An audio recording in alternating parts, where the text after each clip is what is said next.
Rev up your engines!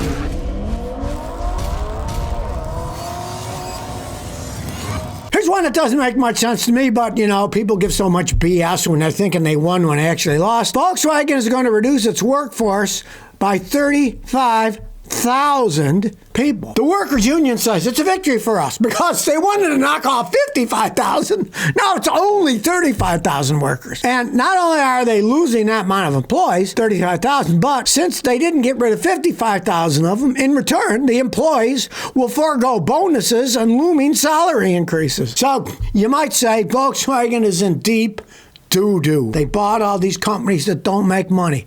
They make products that aren't that well made. I'll tell you the truth of the matter, in the last 2 decades, 20 years, I didn't have a single customer who bought a Volkswagen and then bought another one. They said, one of the worst cars I ever had. Some of them said, gee, we loved it when it was new. Then it started falling apart and cost us a fortune, right? Volkswagen is definitely in deep doo-doo, and I don't think their little electric microbus is going to save them, right? And they do say they're bringing back the Volkswagen Beetle next year, too. Interesting enough, that will be the Volkswagen Beetle the third. Kind of like the Third Reich. It didn't work out too well either.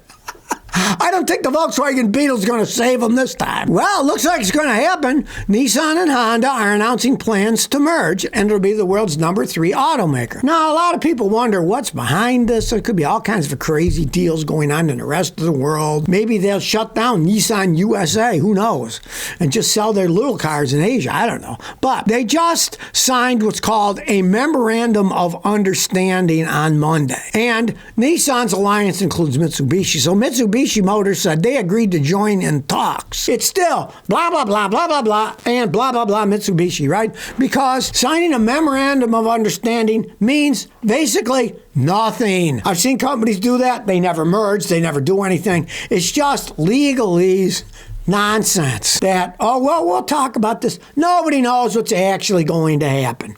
That's the thing. I mean, from the outside, you can say, why would a good company like Honda want to merge with a crappy company like Nissan?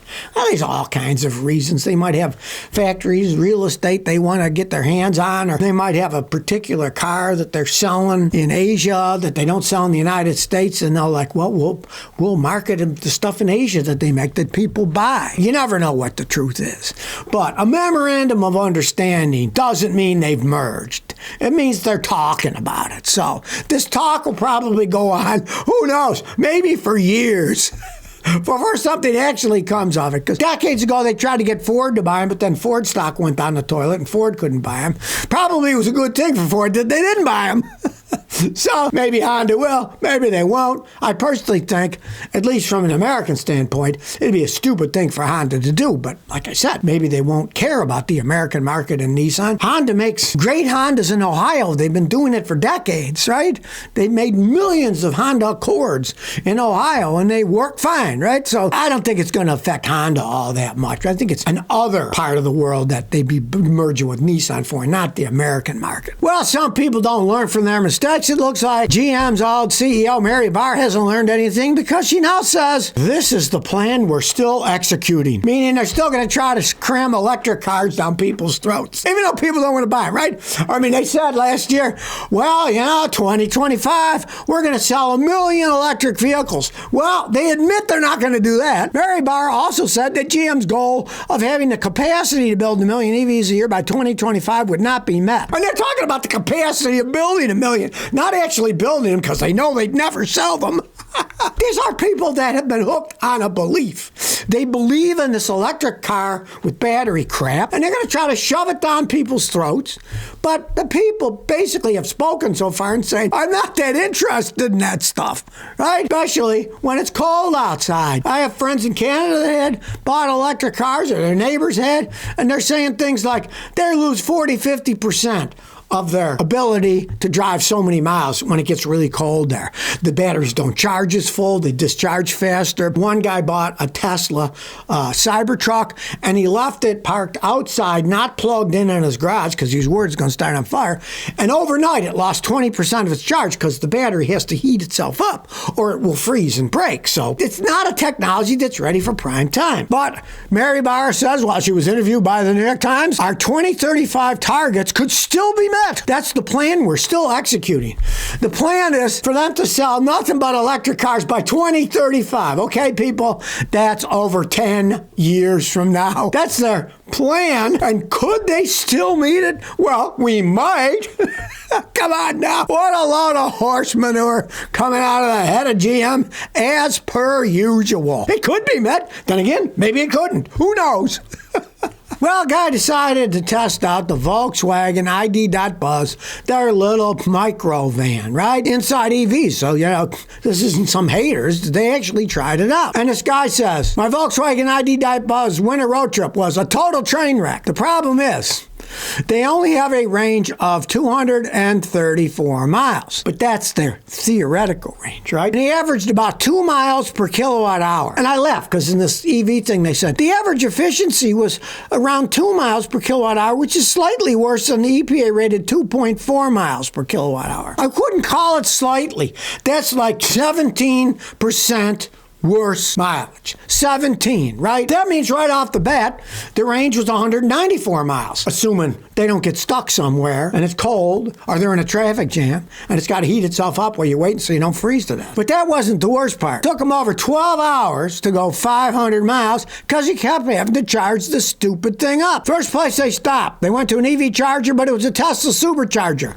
And that doesn't hook up to the ID Buzz yet. Then he went to Electrify America, where he can charge for free. But all the stalls were broken and couldn't be fixed remotely. Where they called up the Electrify America number, and they said, well, we're sending a service team to fix it. Then he stopped at an EV Go station, and it took 41 minutes to get 70 kilowatt hours of energy, which doesn't take him that far. So then 100 miles later, he had to stop again. For the rest of the trip, he had to stop several other times, making him take 12 hours to go 500 miles. Takes me about 7.5 hours to go 500 miles in a regular car, eating lunch, filling up with gasoline, which I don't have to do. Well, I don't even have to do it, but I do it once anyways, right? So much for the logic of using one of these electric microbuses. And this guy found out these things don't work half the time, the charging stations. There is no infrastructure that actually works. Look, the little infrastructure that they had, half of it was broken. Imagine if people do seriously start to buy electric cars. Because, when I go between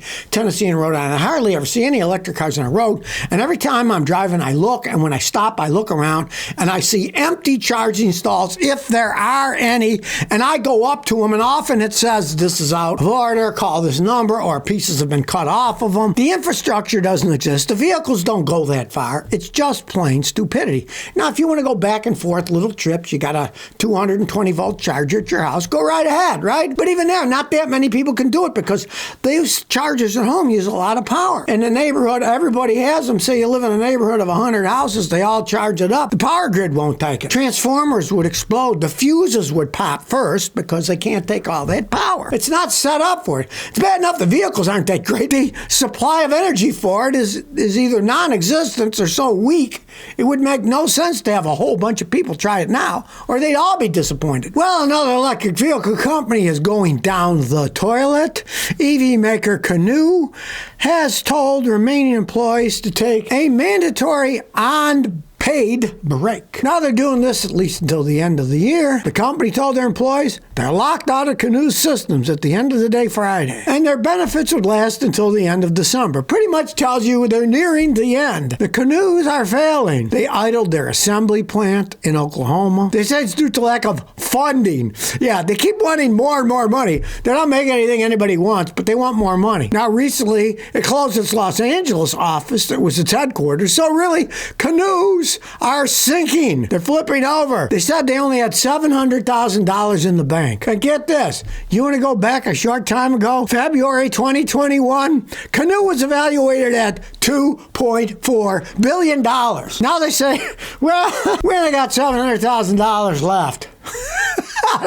Billion, sorry. Not 700 million, 700,000. And they were 2.4 billion. It just shows you people jump on this electric car bandwagon. Well, it looks like not only are the wheels falling off, but the Canoo is sinking. So if you never want to miss another one of my new car repair videos, remember to ring that bell.